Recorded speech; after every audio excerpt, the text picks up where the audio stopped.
The murder rate will break all records this year. 3 of you said no, you were hopeful that it would not.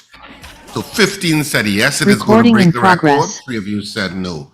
Of course, you can continue to vote on this poll throughout the day through all programming, and we'll give you the final results tomorrow morning.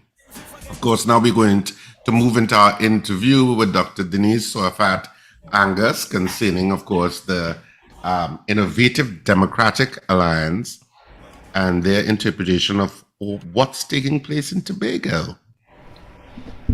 Good morning, Dr. Tsoiafatt Angus. How are you this morning?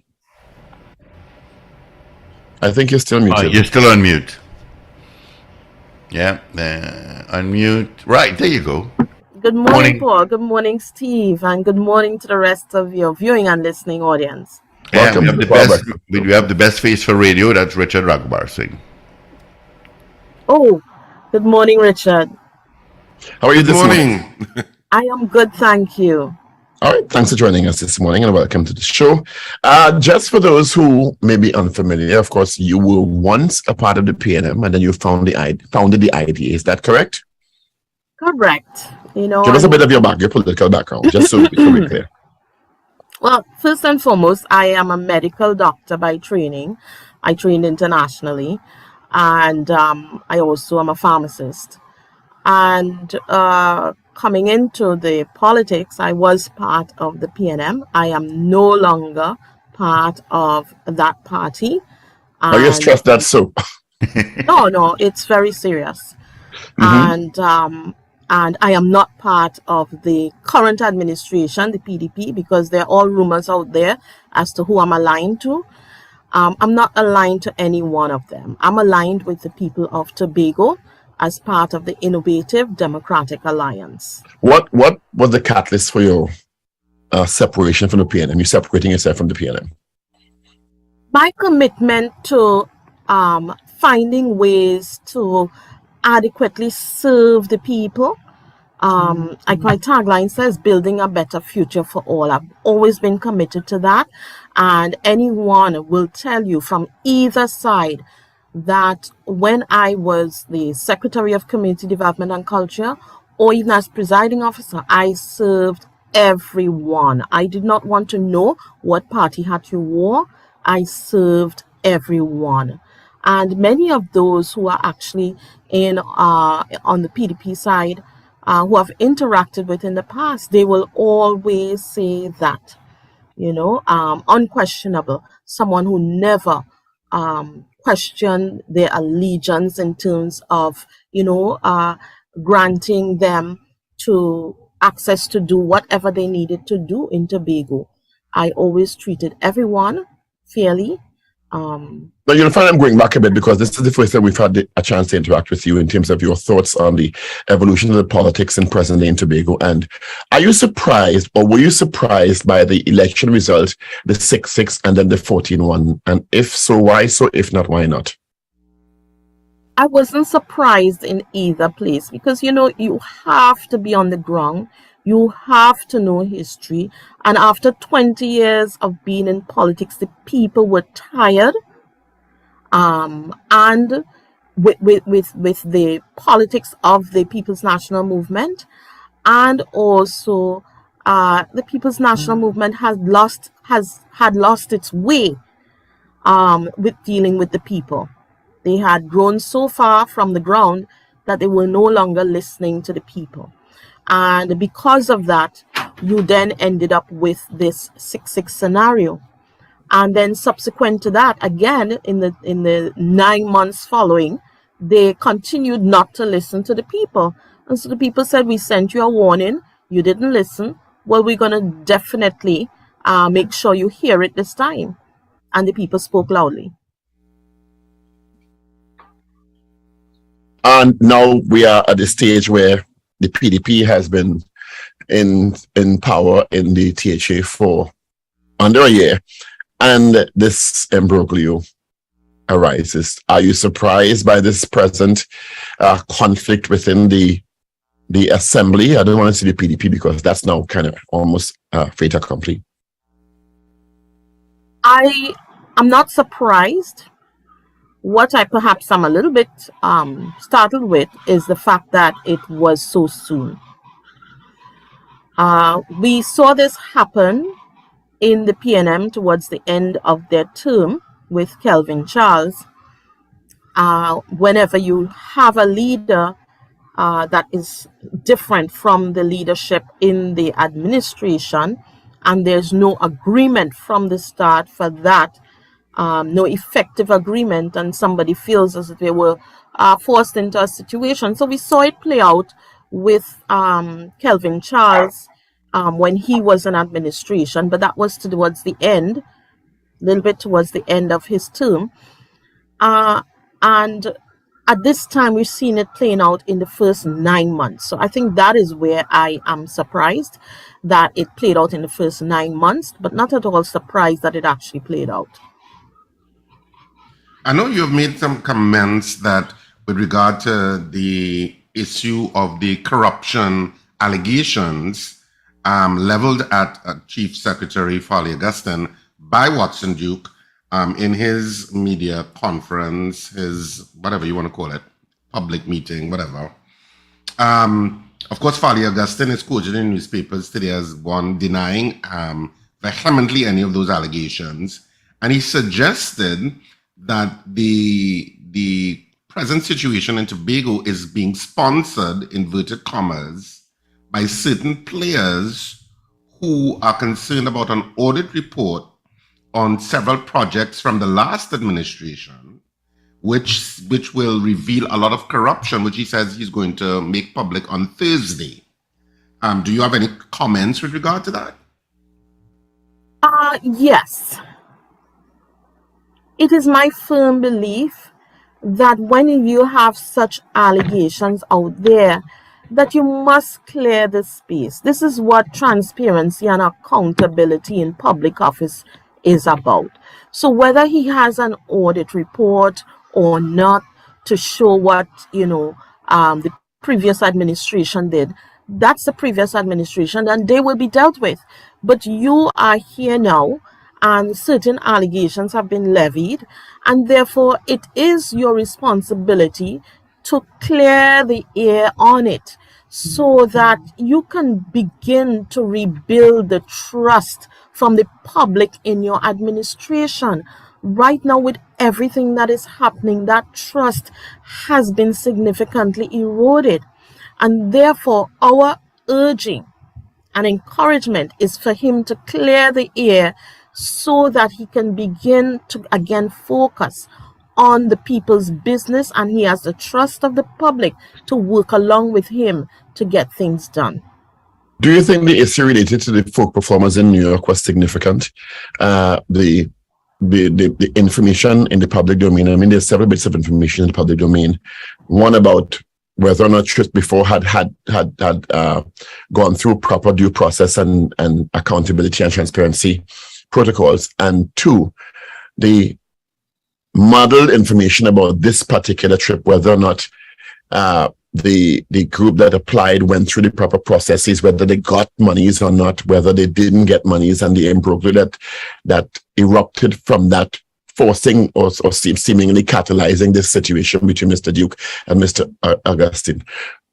What are your thoughts on that? My thoughts are, anytime Tobagonians are disenfranchised, you have to be concerned. The concern for us is the fact that you cannot get a clear story as to what really happened.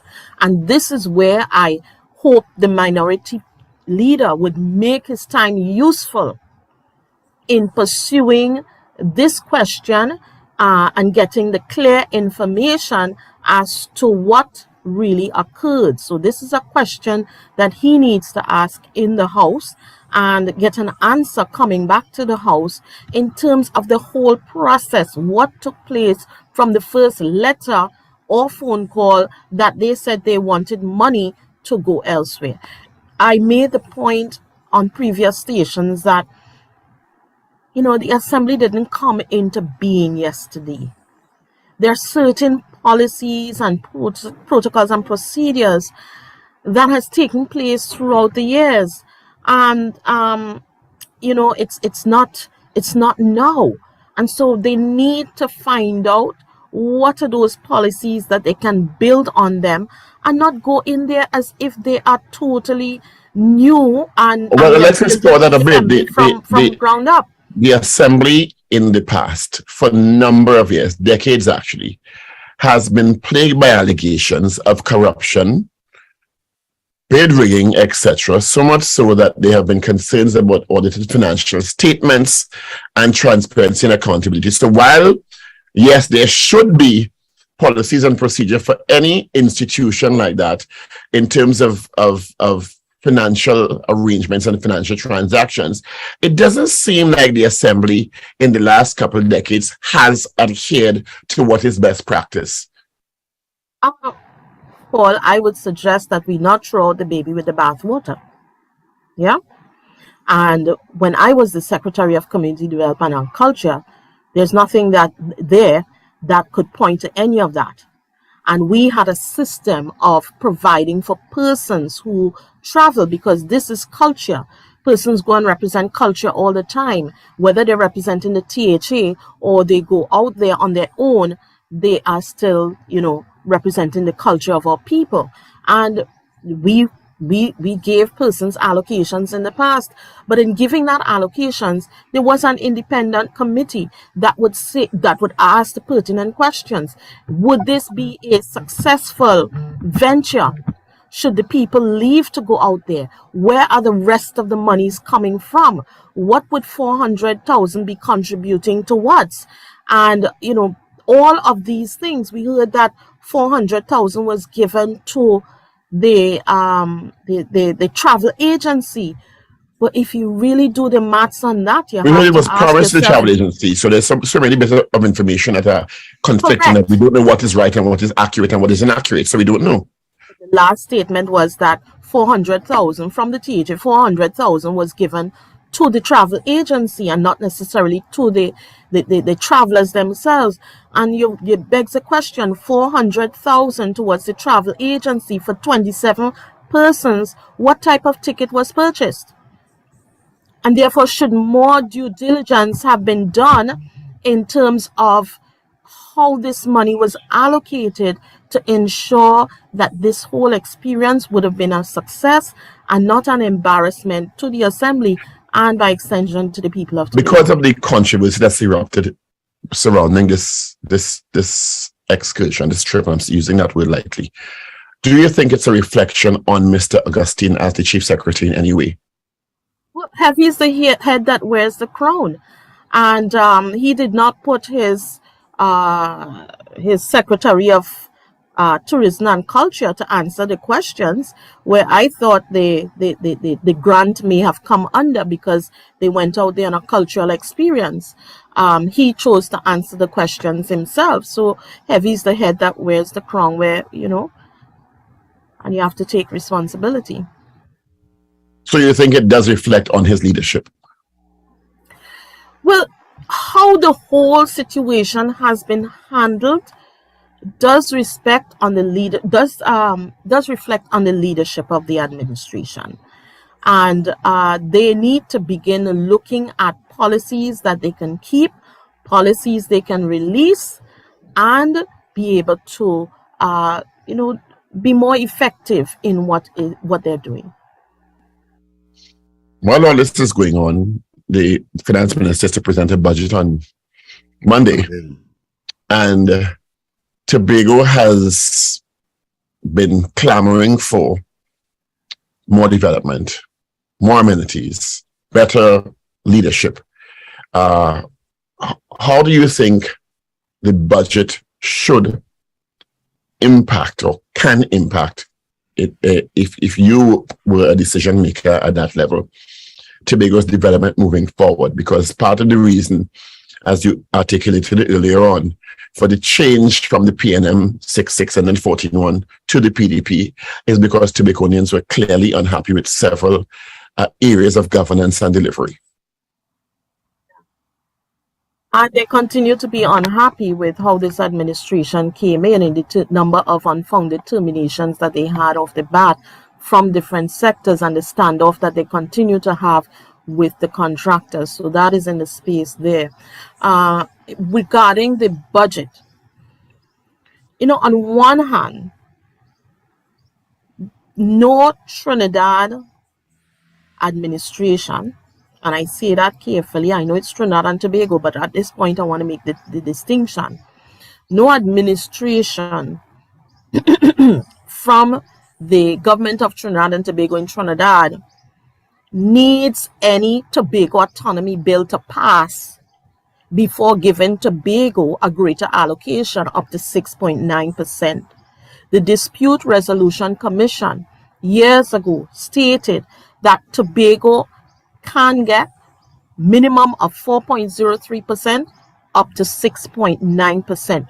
No administration has ever done that, and has somewhat attempted to imply to the people that only if we pass the autonomy bill, you all could get that much money. And so I'm saying no need to pass an autonomy bill to give Tobago more money. On the other hand, though, it's the government of Trinidad and Tobago.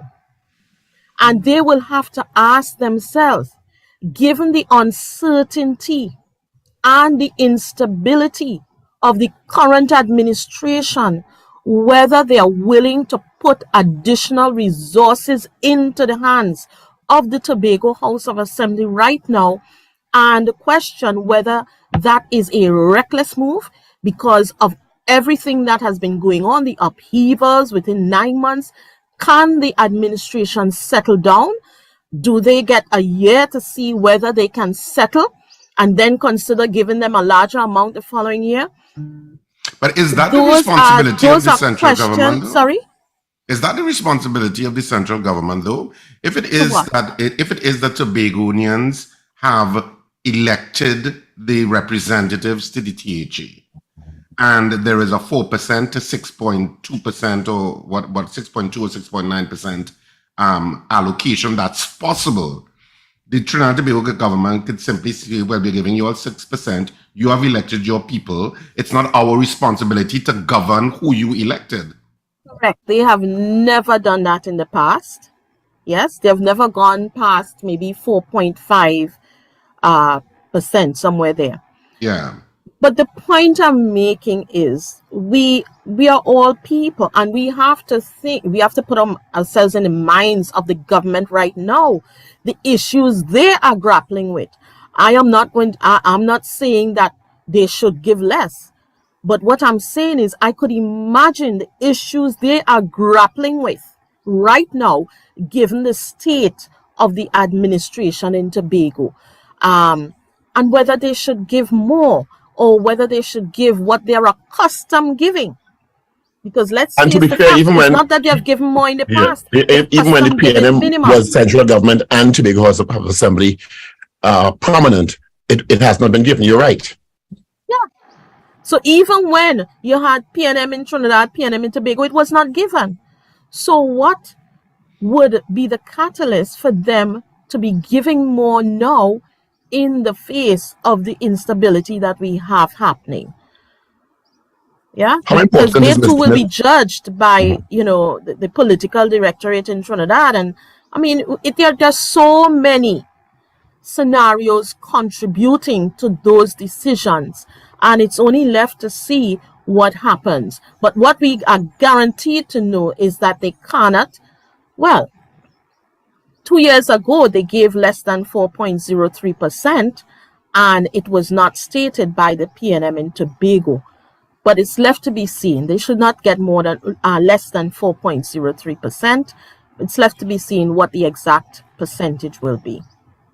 Richard referenced earlier the issue of Mr. Augustine's statement that he will release an audit or some reports of an audit, some parts of an audit report on Thursday regarding the past administration's tenure. I don't know if he means the 6 months with the 6-6, or if it means the PNM administration, and possible correlations and causations of what is happening, or connections to what is happening now. How important is that sort of transparency now and accurate interpretation of that sort of audit? Transparency is always important. Accountability is always important. But what is even more important is how are you doing things differently? How are you doing things differently? And from the allegations out there, things are not being done differently. In fact, it's even more troubling. The number of sole select tenders that are being distributed at this time. So again, whilst you call others into account and you want transparency, make sure that you are doing things differently at this time to send a message to the people that things are happening differently. We're not hearing that message yet. People are starting to say, it looked like we got an exchange. Can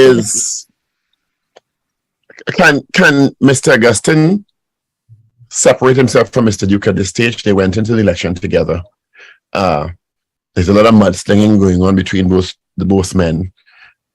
One is calling one Judas. The other one is saying he'd take him to court for libel slander. And they had been joined at the hips politically, leading into the election 6-6 and then 14-1. Is it easy for them to separate themselves from each other, and the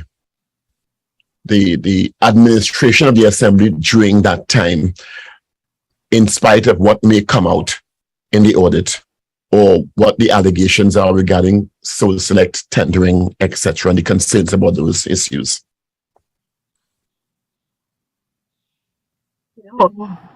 I think one of our senior politicians in Trinidad said, politics has a morality of its own. So I can't presume whether the breakup will be a makeup, will be a breakup again. Really, that's not my concern. No, I'm talking about in terms of culpability and accountability. If X is saying Y did and Y is saying X did, they were the chief secretary and deputy chief secretary of the assembly. So I don't know that they can separate themselves from whatever has happened, good or bad.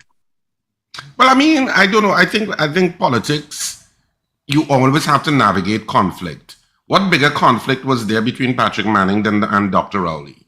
That was at the highest levels of governance in the country, and it was navigated. So I think when you're in the political arena, you just have to learn to navigate whatever conflicts arise, and you hope that you come out politically intact at the end of it. And you're quite correct, Richard. And it takes a certain amount of maturity and experience to be able to do that. And, it is clear that this group, they need maturity. They need some more experience. They came in without experience. And they need to understand communication. Communication is key. And you must build relationships to get to where you want to go. And all those ingredients, seem to be, less than optimal in this space.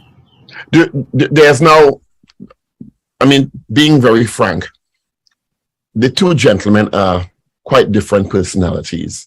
And Mr. Duke had a history in labor and to some extent politics before. So their perceptions about Mr. Duke out there, Mr. Augustine, is pretty new. And their perceptions that I guess would have led to decisions about Mr. Augustine being put up as the chief secretary candidate in the election, although Mr. Duke had more experience in politics and the national public arena. What's the opportunity for Fali Augustine here, if any at all? From what you explained, you're suggesting that it is naivety of Fali Augustine that got him there. No, I'm suggesting that the both gentlemen have different public perceptions at this time. They have different public personas at this time. It's really hard to say for me at this point. And we just have to wait and see how the chief secretary grows from this, and whether he grows into a level of maturity such that he understands, appreciates, and respects the people around him.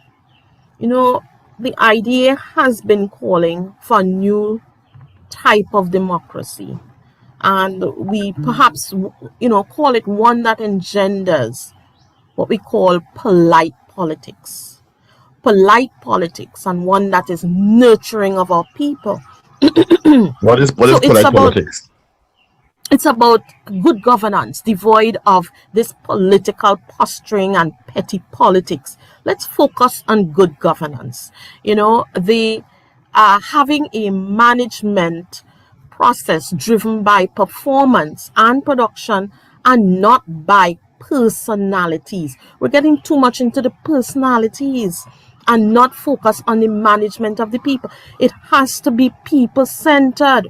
And so the standoff that they have created coming in, where you have terminated European workers, Sept workers, contract workers, just because they were part of the last administration, does not come, because the PDP did not get into office by just PDP votes. PNM people and unaligned people voted for them to get in. And when you come in and you do these series of terminations, it doesn't augur well for the administration, especially in a post-COVID recovery period when we're supposed to be building and stimulating the recovery of the economy. It has caused uncertainty. Added to that, the standoff with our contractors who are responsible for staff and families of staff. It really has caused a bit of a conundrum in Tobago, where the Tobago economy is concerned. In fact, the private sector is suffering because people's buying power, it's not there as it should be, and they are even in crisis. What has now happened is and all this has been done on the guise of restructuring the THA, but we all know. And what this has done is sent the banks now into more speculations as to whether they can trust to give loans to people who are on contract, big 3-year contract, where they would have done it readily before. They're speculating as to whether these people may be fired or terminated right away. And also to the private sector, they're not as flexible with giving private sector loans as in the past because of the uncertainty within the Tobago economy.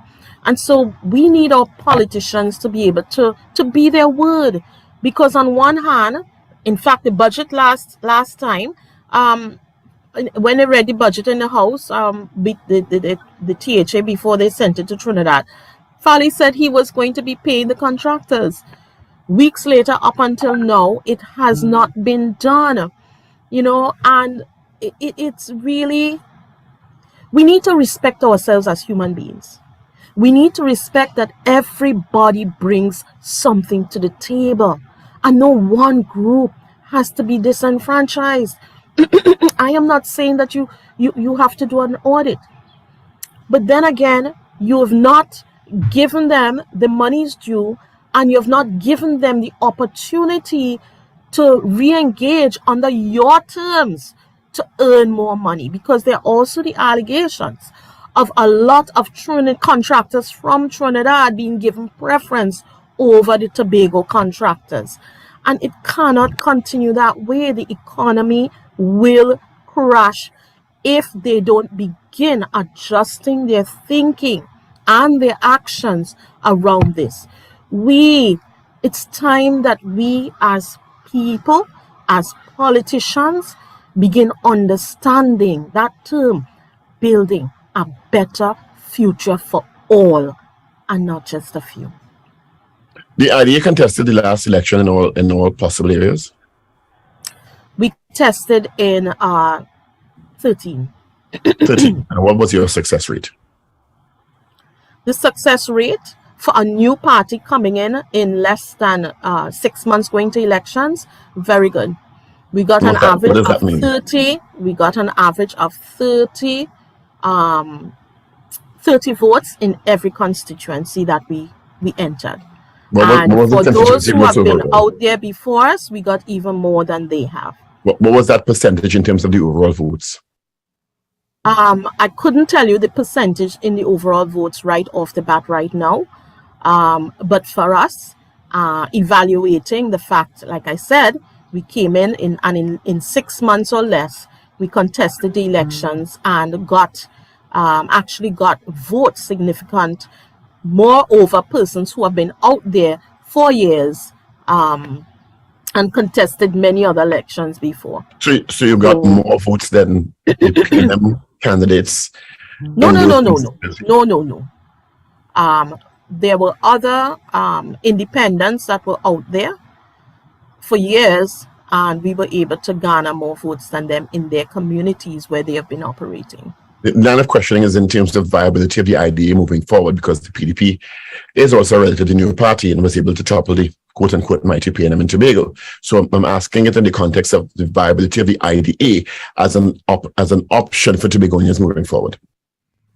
Of course, the IDA is a significant option for people, for Tobagonians going forward, because, we speak to what Tobagonians want at this point. Tobagonians want a party that is committed to the people of Tobago and will not be, and will not be distracted, so to speak, by the national politics. Tobagonians, they're looking for, it is time they get some rest, because you had this whole thing with the PNM coming out and the fight that they had within their last year. You have this whole fight coming up within this year of the PDP, and I think Tobagonians are ready for a rest. We have had two elections or three elections within a year. 2 elections within a year. It's time for rest, and they're looking for stability. They're looking, and when we talk about the new democracy, these are the things Tobagonians are looking for. Many of them say they are very embarrassed on both sides with what occurred in the PNM and now what has occurred in the PDP. And they're looking for some nurturing. They're looking for an area where they could rest, for the next, few years, and don't have to be going back to election every year. So, yes, the idea offers Tobagonians the type of politics they need right now: mature politics, nurturing politics, and politics sensitive to their needs and sensitive to what it takes to build an economy. What should the next budget yield? I know you earlier indicated there's nothing stopping the government from allocating over 6% to the assembly. But what should that be used for? Should it be done? What in terms of what do you think are the burning issues in Tobago at this time? The burning issues is building a structure or a facility that can generate income for Tobago. The agricultural sector is something they need to focus on. They need to ensure that our farmers, they have a space for their export. They need to determine what that export should be, and therefore gear their distribution of lands towards farmers who can produce the item that they consider to be Tobago's export. When you say export, right now Trinidad and Tobago has over $5 billion food import bill. Why should we be focusing on export as opposed to feeding ourselves? Well, you feed yourself first. That's given. But So we're you not feed feeding yourself ourselves first. right now. We're spending over almost $6 billion on feeding ourselves. While you proposing that we Tobago focus on exports? That's a choice, isn't it? Whether we import in 5 billion, that's a choice. Yeah. Well, it's a choice because in some instances it's to me luxury spending, but in some instances it's basic stuff that we can grow right here in Trinidad or Tobago or Trinidad and Tobago. So should we be focusing on exports in Tobago's arable lands, using Tobago's arable lands, or should we be focusing on feeding Tobagonians and Trinidadians and focusing on providing for the hotels in Tobago food stuff Exactly. and produce that they So- can use as opposed to importing stuff? Right. When I talk about export from Tobago, I am not excluding Trinidad. We're talking, I mean, that has been one of our biggest markets generations ago. That has dropped off now. And so when I speak to export from Tobago, it's whatever leaves Tobago shores and goes elsewhere. So our largest market will be Trinidad. You know, for instance, why aren't we growing, body rearing sheep in large enough amounts that we can satisfy the markets? You know, but again, that assessment has to be done, and there is enrollment of the farmers for them to understand where you're going with it, and you implement it. You know, I applaud them for the cassava flour. I think it's some manufacturing they're doing, but you bring in the manufacturing. Where is the feeder program? Are you going to buy cassava? Because everyone is aware that we don't have enough cassava growers on the island. So where are you getting the cassava from to drive this activity? Or is it going to be another activity that it comes in, you get a few packages of flour out, and then it kind of falls off because you did not plan properly in terms of where are we getting it from consistently. And in the meantime, if you're bringing in cassava flour from cassava as a raw product from elsewhere, how are you then supporting your local farmers to eventually provide the cassava you need? Agriculture is one way. What about tourism? Do you think the present construct is able to support a sustainable, competitive tourism product? Because, I mean, Jamaica just posted their biggest ever summer in their history. Barbados is championing ahead with their tourism because that's what they make their money from. So they're serious about it. Are we serious about tourism in terms of infrastructure and policy and processes? That takes a real look at that whole tourism economy we have. I mean, we are attempting to compete with two islands that are known for their service in the tourism industry. And therefore, it is something that this administration needs to pay attention to. A lot of research and auditing has to be done on our current tourism package, and to understand how can we do it differently so that we become a unique product offering and not just one of the others that have already been established in that area.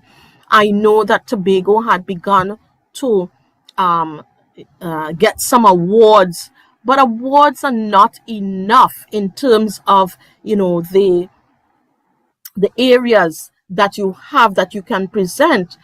The experience where you have your people involved, your customer service, and your support for your guest houses and those other areas. I think that needs to be more. It needs to be more structured, and it's only then that we can begin to compete again in those markets. And of course, there has to be synergy between your agricultural sector and your tourism sector in terms of feeding the people.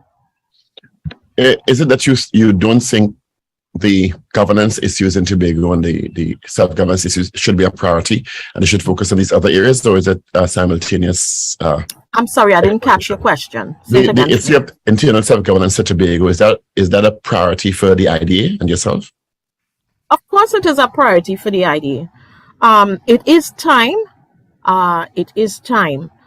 And, you know, as much as we feel embarrassed with what is happening in the Tobago House of Assembly right now, I believe that it is a test to show us the strength and the weaknesses in the Tobago House of Assembly Act, so we know how we can better improve the act and ensure that it is not a product that we have, that we are being given, that takes us back in time.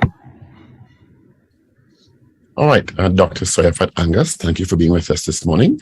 We appreciate your time. We hope you won't be a stranger. Absolutely not, Paul. Thank you for having me. I appreciated the discussion this morning. Well, we appreciate you being with us this morning. Thank you so much and have a great, safe day. Yes, Okay, thank you. thanks. All right, all the best.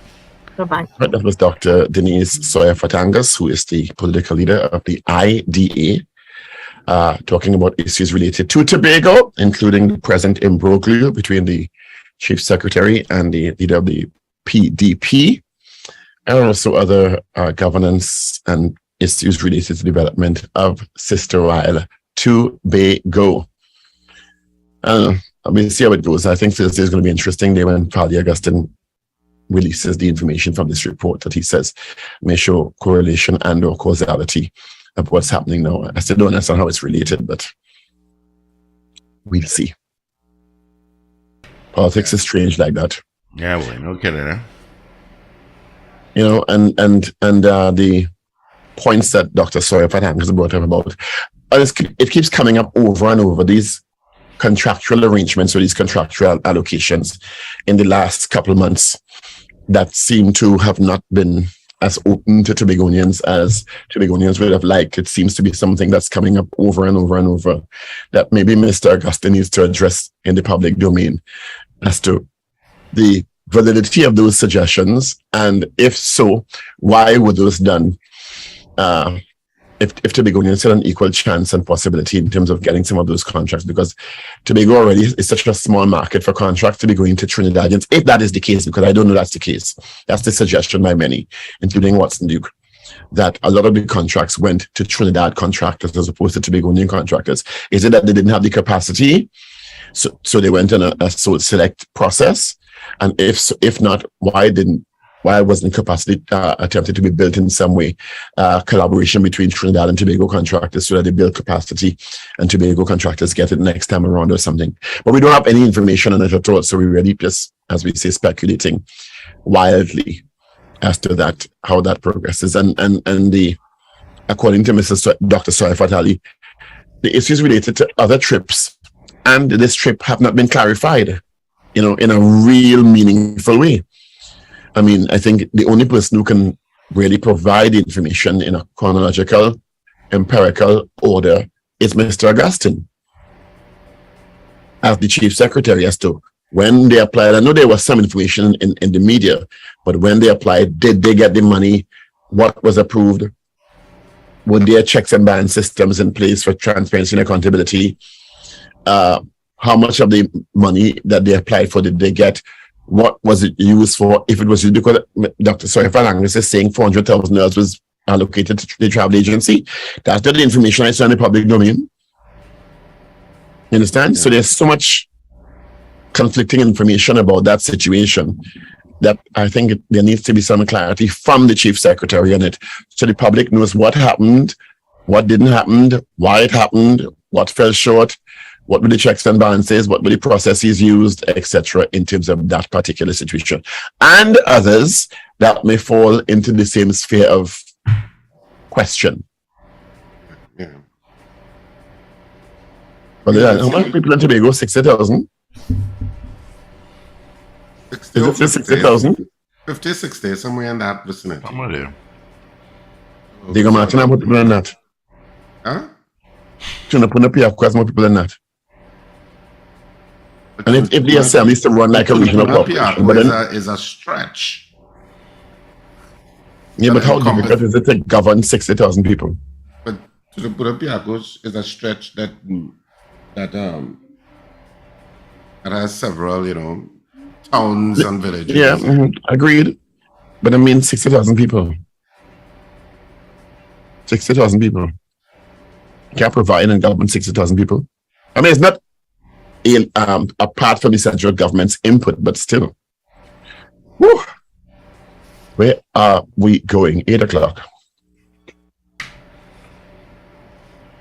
I guess she's not there yet. Okay. Richard, sing a song, please. Summertime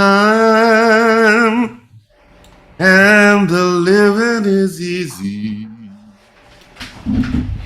Fish are jumping. Evie is here. And the cotton. Oh, let's go to Evie. All right, news starts right now. All courtesy Champlain Services. This thank you, Evie. is your news bulletin from Power 102 Digital. Tobago House of Assembly Chief Secretary Folly Augustine is